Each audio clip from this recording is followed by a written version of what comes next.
de l'actualité. Attention au gel et au froid. Les températures vont rester très basses ces prochains jours. De la neige et le thermomètre en dessous de zéro sont à prévoir. Une source d'inquiétude pour les arboriculteurs déjà lourdement touchés par le gel l'an dernier. Vous entendrez l'un d'entre eux en début de journal.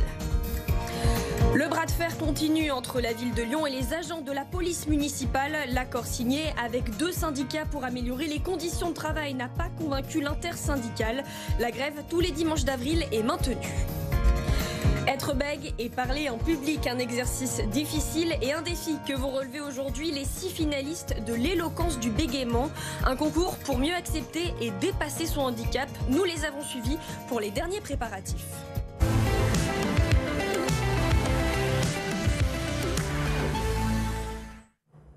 C'est le retour du froid dans la région lyonnaise. Quelques flocons sont même tombés dans les hauteurs ces 2 dernières nuits. La métropole de Lyon a déclenché le dispositif de viabilité hivernale sur le nord et l'ouest de l'agglomération. 6 saleuses sont déployées sur ces secteurs toute la matinée.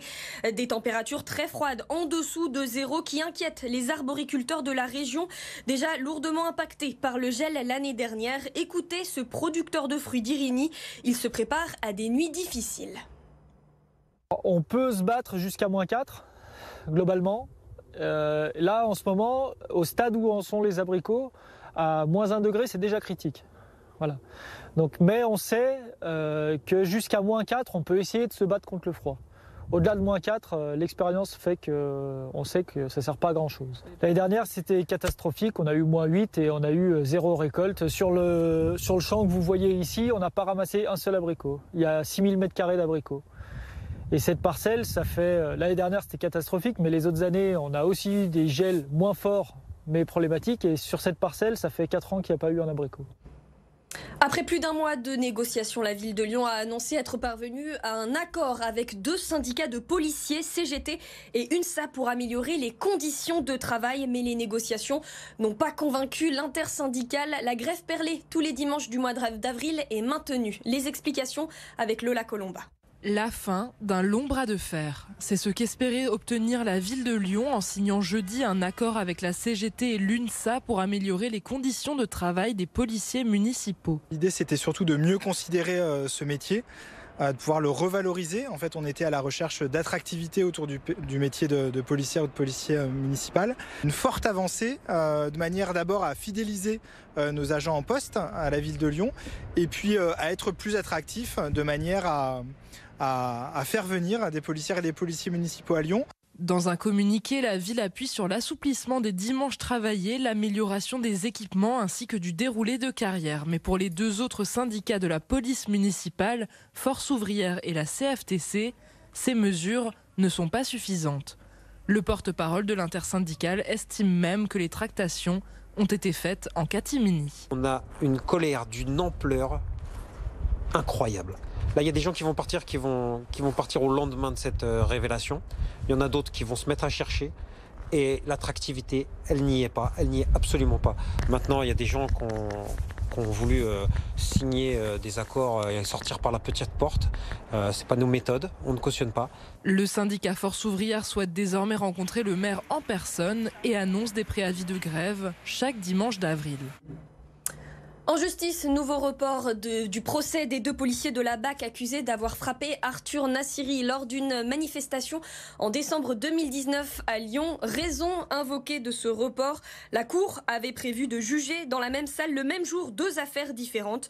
Pour Arthur, ce nouveau report en septembre prochain est inadmissible. Le jeune homme a déjà dépensé près de 25 000 € de soins, notamment dentaires. Il doit aujourd'hui cumuler 2 emplois pour assurer ses frais de santé. Écoutez-le au micro d'Amélie Duchamp. Moi, je dois travailler matin, midi, soir. Voilà, pour en sortir. J'ai encore des problèmes. Là, je vais voir le dentiste encore dans 10 jours. C'est bon, maintenant, je vais pouvoir en sortir, non? Putain, tout ça, c'est des frais, c'est de la sueur, c'est de la souffrance. Et avoir mal aux dents, vous savez ce que c'est avoir mal aux dents? On n'endort pas la nuit, on pense qu'à ça. Enfin, ça fait devenir ouf. Et il n'y a pas que les dents. Ils m'ont fracturé la mâchoire, j'ai la cloison nasale déviée. Au bout d'un moment, merde. Voilà, qu'ils répondent aussi. Eux, ils sont tranquilles, là. Ils vont encore aller bosser. Hein. Ça fait 2 ans qu'on a, même plus de 2 ans, qu'on a des mecs qui sont violents et qui vont être condamnés parce qu'il n'y a aucune raison qu'ils ne soient pas condamnés. Ils sont dans la rue et c'est eux qui font le maintien de l'ordre. Après 2 éditions marquées par la crise sanitaire, l'événement Courir pour elle est de retour à Lyon le 22 mai prochain. Depuis sa création, l'association a pu aider 6000 femmes et lever près de 2 millions d'euros de fonds pour aider les malades à faire face au cancer. Cette année, l'événement se décline sous plusieurs formats pour toucher le plus de monde possible. Écoutez Sophie Moreau, présidente de l'association Courir pour elle. La vague rose au féminin le 22 mai, dimanche 22 mai. Le format audio guidé du 1er au 21, où là les hommes peuvent venir, tout le monde peut venir. Vous êtes audio guidé avec l'application Courir pour elle. Et un format complètement innovant qui est connecté. Vous êtes à Toulouse, vous achetez votre dossard 22 €, vous téléchargez l'application et vous pouvez faire votre format de votre choix, 5 ou 10 km. On va essayer de vraiment compter sur tout le monde, jouer collectif, compter sur notre communauté qui rassemble 57 500 personnes pour réussir ce projet ambitieux de rassembler 22 000 personnes en rose le dimanche 22 mai 2022.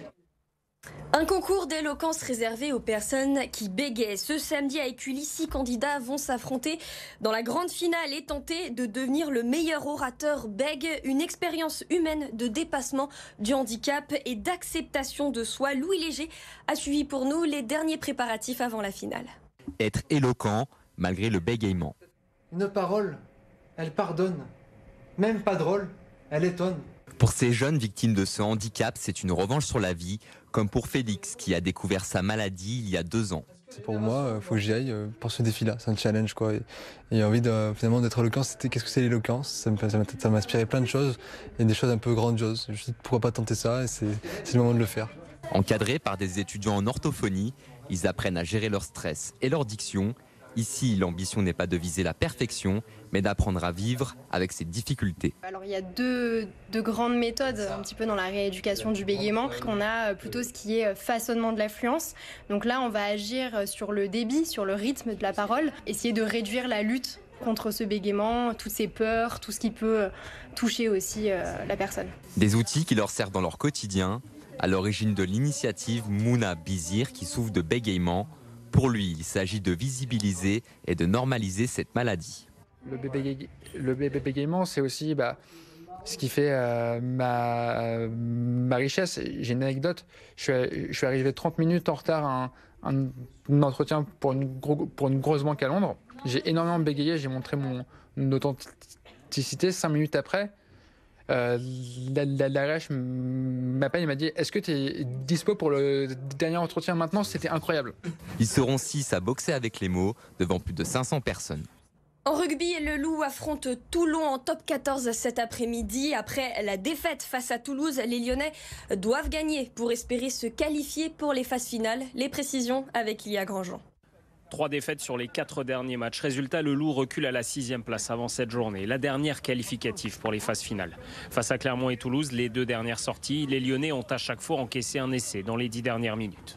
Moi j'ai trouvé mes joueurs très engagés la semaine dernière. Et ça, après 15 jours de repos, c'est des choses que le groupe s'améliore, en tout cas.